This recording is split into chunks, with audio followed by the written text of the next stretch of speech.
Okay,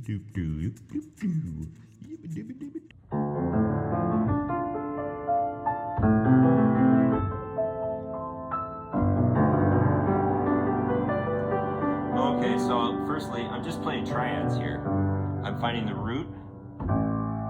In that case, that's an A. So now I'm in A, Aeolian, and then I'm just doing the triad. The play one, skip one, play one, skip one, play one.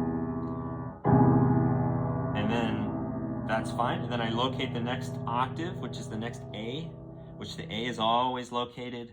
If you locate the cluster of 3 black keys, it's the one that's in like off to the right, but not super, it's like center right. I don't know what to call it. But that's the A, and that's always the A.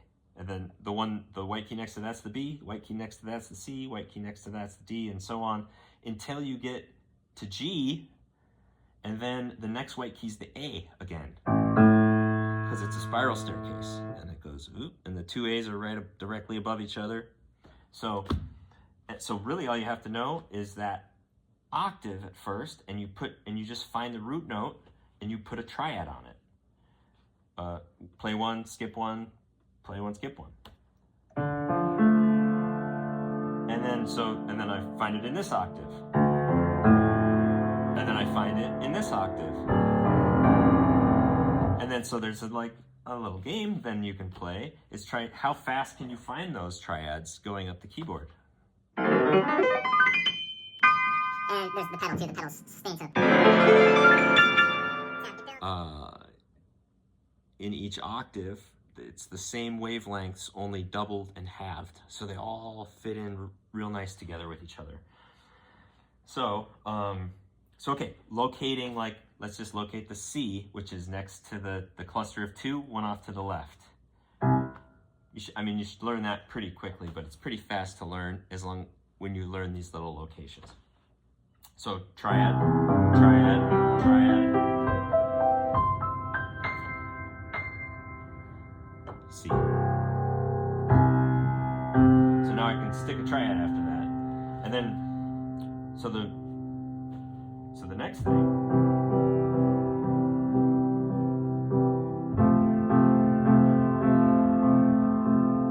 is like moving. You can start playing around with how you build your triad.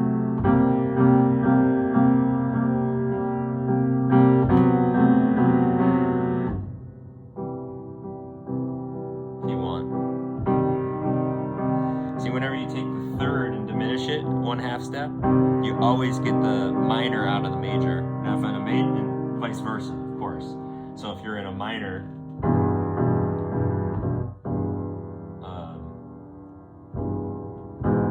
if you sharpen that third, you get the major.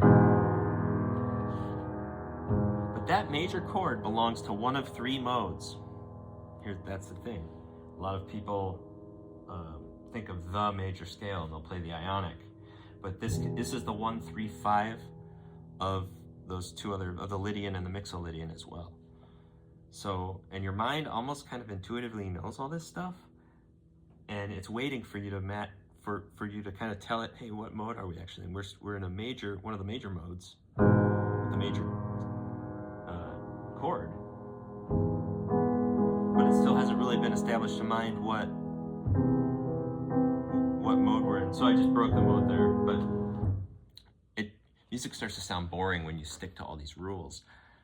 It's just, there's a reason they're kind of the rules, and it's fun to break the rules once you know the rules, but it's not without reason why they are the way they are, and why the major triad is so popular and lovely.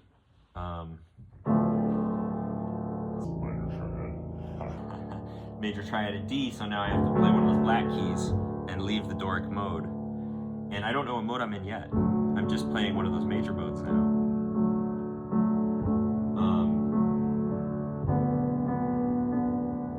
And you can turn the dial into any mode and it'll tell you it'll show you the difference.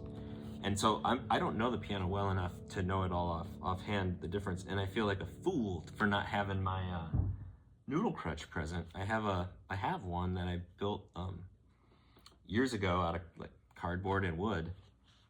But in the Infinite Songbook, this card game I made, it comes with the noodle crutch cards. I don't actually think I pulled them out of here already. It comes with these cards I call the noodle crutch, and they have like not only the diatonic stone or the common stone, philosopher's stone. They have I think like 26 other stones, like other scales from other cultures and other kind of bluesy.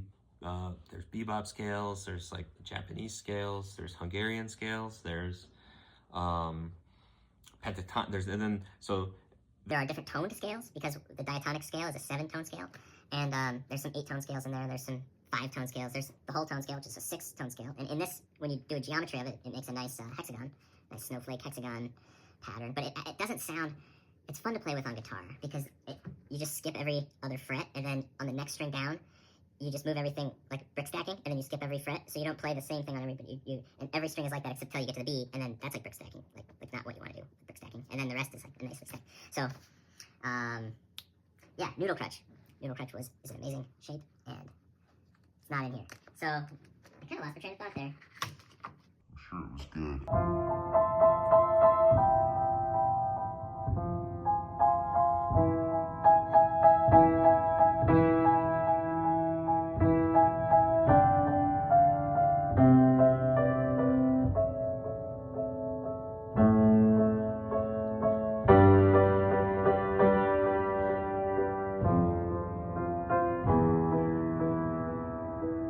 And the fifth is super friendly. Like you don't have to even declare to mind if you're in a major or minor. All you have to do is do the octave fifth, and your brain's kind of like, okay, well, we could be in any mode except for the low grade mode. So, and then it's just kind of open to what might happen, and we can even be in one of those pentatonic scales that I was. That's what I was talking about. Was how the noodle crutch has 7. Well, the noodle crutch is what the device is called. The common stone, the philosopher's stone, is just one of the many scales, I call them stones, that you can put onto the noodle crutch and spin, and then play the modes of those scales. So if you take the pentatonic scale, the common pentatonic scale, put it on the noodle crutch, if the different corners of that shape produce different 5-tone scales that are like the, I think it's like there's the blues minor scale, there's an Egyptian scale, there's a like blues major scale, and I don't have it with me. What a lame excuse. You'll just have to buy the game. No, just kidding. Check out my instruction video for the Infinite Songbook, and I get into it a little bit there. I'll make a video about it instead of just trying to talk about it and do it right now. Okay, anyway, what am I doing here? I'm playing piano. Let me just play some piano. Let me just freestyle piano, because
E, same thing, I gotta hit a black key to play my E major. If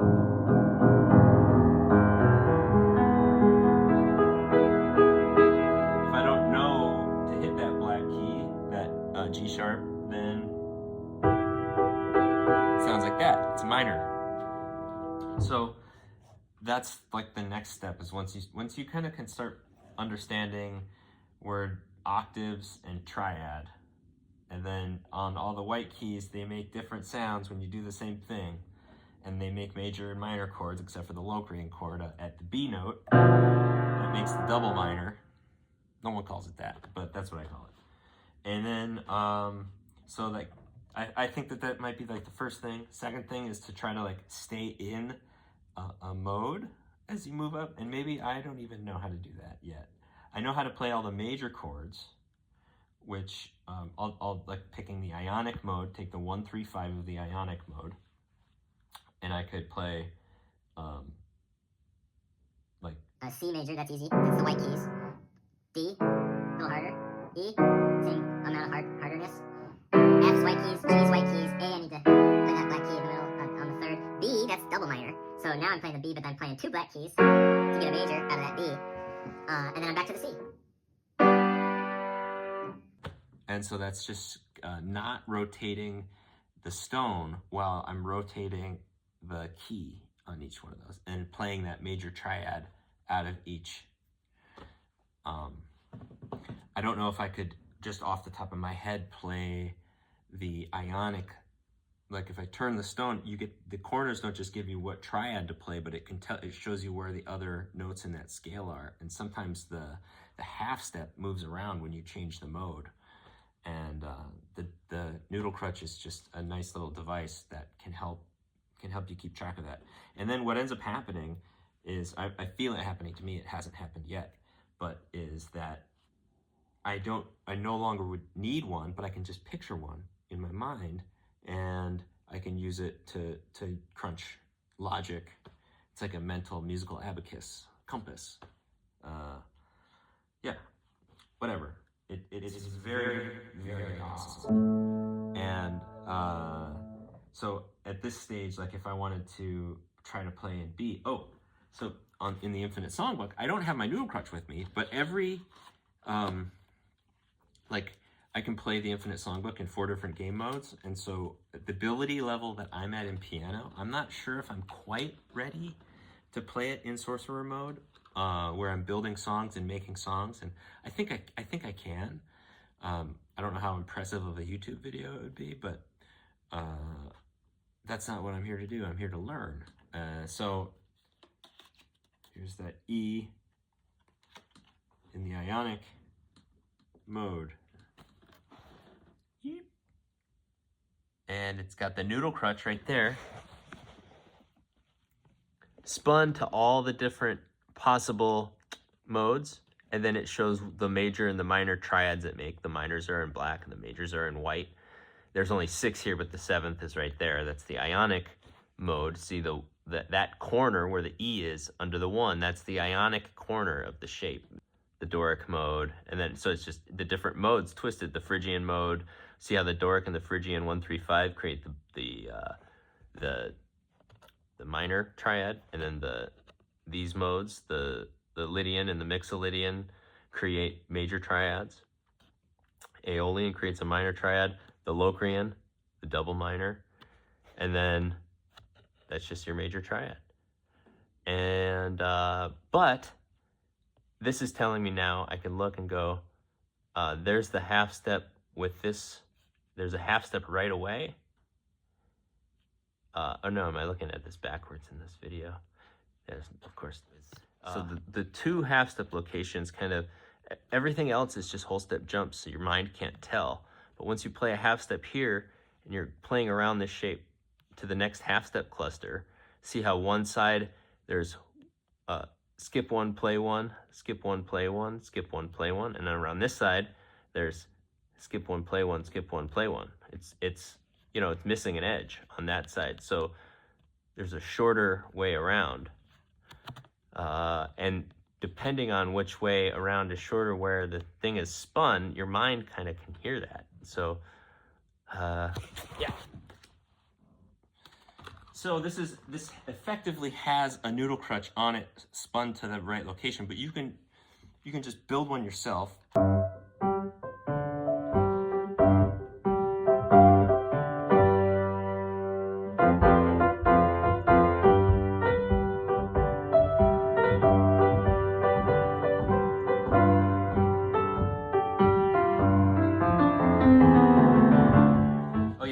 Okay, so then also on the Infinite Songbook, if a chord comes up and okay, there's the major triad and everything. There's on the guitar fretboard, there is all the notes that you can play that are, well, shoot, I call it the gunslinger, actually. But I'll get into more of that later. And then there's the banjo. That's how you play an E on a banjo. Each one of those circles has the name of the note produced once you press there, and those are the frets of an instrument, kind of like if I was playing an instrument like this, you go like that with it. That's how these frets, and then when you see the circle behind the bracket, that's just the string without your finger on it. That's the nut, that's the open. Those are different ways to play. There's more than one way on each string instrument to play these chords. So there's the E major ionic scale, and all the circles that have a name of a note and they're white with the name of the note, that's the major triad. See, there's 3 major triads. There's 3 octaves shown here. So you see, that's the first major triad. Starting at E is your root. The root will always be, like on the next card, for the G sharp, that's a G sharp at the root. Next card, that's the C at the root. So, and there's 3 octaves. So on this little chord chart, it shows you the scale and the triad when it's turned to the ionic mode. Now these other modes, this will change. I couldn't put them on the card like that. And then, so these are majors. On the minors, I get a little tricky in the scale. Instead of just always playing the Aeolian orientation up here on the noodle crutch, this is in the Phrygian orientation, where the 1-3-5 corner still makes, there's the Phrygian, still making the minor triad. But the half step is right away, and then it's after the 5th. Or wait, let me look at that like this. Yeah. So those half steps you have to be mindful of, and then you'll be in the Phrygian mode. And then I did these to show that there's other scales. This one's called the P-log, and that's called the Neapolitan. Yeah, and those also have their corners. Their 1st, 3rd, and 5th corner create the minor triad. And when you play those scales, they indeed sound dark and minor, and in a different way than the Phrygian would. So this kind of lays music theory out. So here's another minor card, the F minor, but I turned it to the Aeolian mode of the noodle crutch, and it shows you which notes are in the Aeolian mode, yet the 1-3-5 still makes the minor triad, so it still makes the minor chord, but now you're in the Aeolian mode with the minor chord. And then look there's other scales. I put the melodic minor on here and the Hungarian minor. So the half steps with the Hungarian scale skip 2 on sometimes. But so there's all that stuff to play with here in the Infinite Songbook. And then of course the piano, it'll show you that triad, that minor triad in this case. And then, so those are the minor cards. I showed you the Stones suit. Here's another major card suit. It's a spirals suit, and it'll give you the ionic mode of whatever chord is called out on the card. And then this is just the spiral staircase I keep talking about, and this is the view from the top or the bottom of the spiral staircase. And then next to the spiral staircase, I'm trying to show you that the hertz of each note, like this is actually, you can map it out mathematically, but if you did, it would get like exponentially more distance between each octave, because each octave is the double of like A 440, the next octave up is 880. So you double the 440, the next octave down from 440 is 220. So this is actually logarithmically compressed, because it would get too long and crazy to draw on here for each octave. It's like the Richter scale. Each number up higher is double than the previous. So I tried to just draw that little scale on here in a logarithmically compressed way so you can think about the spiral staircase. So that's the spiral suit, and then I have the last suit is the sevens suit, which a lot of people say, wait, isn't it, what you're talking about there is not called the 7, it's called the flat 7, the minor 7. But no, I'm going to argue that it is the 7 because it's the 7th corner in the Mixolydian mode. And it plays the major, and you're not taking and you're not diminishing any 7th here. You're just playing the 7th tone of the mixo mode. And so on all these 7 cards, they're all turned to the mixo instead of the ionic, the Mixolydian mode. And then it'll show you the Mixolydian mode here. It shows you the major chord, so this is the major B. But then it's also, you're playing instead of a triad, there's 4 notes that kind of make the chord. Now the waters can really get muddy when you're playing piano like that, so you wouldn't want to, I think, play those all in the same spot. You'd want to spread them out some up the keys when you play that. And then so yeah, and then on the complete fretboard on the guitar, it's also, those are lined up to the mixo mode. And then there's just a Philosopher's Stone kind of turned to the mixo mode too. So that's that card. And then in case people can't tell, if they get lost and they're looking at like this chord bracket, they're like, wait, which one's the ukulele? I'm trying to learn how to play a C sharp here on a ukulele. Now, which one of these things is ukulele? There's double strings and single strings. That's the difference between mando and ukulele, and I separated them out. The guitar has 6 strings. It's the only one that does. The banjo's got 4 strings, sometimes 5 if the chord's further up the neck because banjos are shaped weird. But I put bold outside edges on the banjo one. But if you forget that at any point, on all these 7s cards, I did these little drawings. I drew myself of these instruments with blow-ups coming off. So there's the banjo, there's the sometimes 5 that I have X'd out, don't play it. Then see, there's the little ukulele with the blow up, there's the guitar with the blow up. I did 2 different spots on the guitar because there's always there's multiple places on these instruments to play these chords. I can only fit so much information on these cards. They're already pretty jam-packed. I like the way they turned out a lot though. And I plan on doing a lot more learning using these things.